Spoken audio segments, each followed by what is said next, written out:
Ashok, most important question. Ashok का उत्तराधिकारी अशोक महान हुआ जो 259 ईस्वी पूर्व में मगध की राजगद्दी पर बैठा। राजगद्दी पर बैठने के समय अशोक अवंती का राज्यपाल था।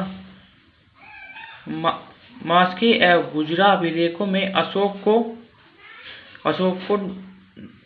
का नाम अशोक मिलता है।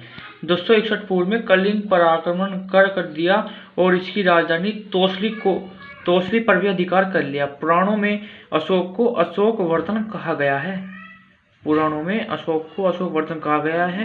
अशोक के प्रधानमंत्री का नाम राधागुप्त था। मोस्ट इंपोर्टेंट क्वेश्चन है कि अशोक के प्रधानमंत्री का क्या नाम था? राधागुप्त। अशोक का धार्मिक गुरु कौन था? उपगुप्त। अशोक की माता का नाम सुभद्रागी था। भारत में शिलालेख का सबसे पहले प्रचलन अशोक ने ही किया था। अशोक द्वारा शिलालेखों में ब्राह्मी, खरोटी, ग्रीक व अरमाइक लिपि का प्रयोग हुआ है।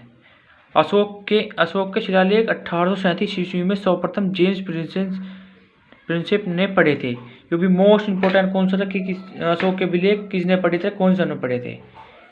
इनकी संख्या 14 थी।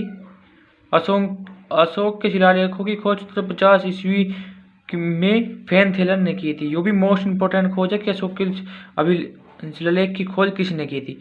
अशोक के स्तंभ लेखों की संख्या 7 है। ये केवल ब्राह्मी लिपि में लिखे गए हैं। सबसे लंबा लेख 7वां है, सबसे छोटा है रुम्मीदेई। कलिंग में युद्ध का वर्णन 13वें शिलालेख में है।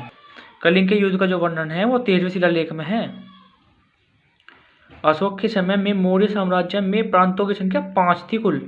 प्रांतों में चकर भी कहा जाता है। अशोक के गुप्तचर को गुड़ पुरुष कहा जाता था। अर्थशास्त्र में गुप्तचर को गुड़ पुरुष भी कहा जाता है। सरकारी भूमि को सीता भूमि कहा जाता है। मौर्य शासन 137 वर्षों तक रहा।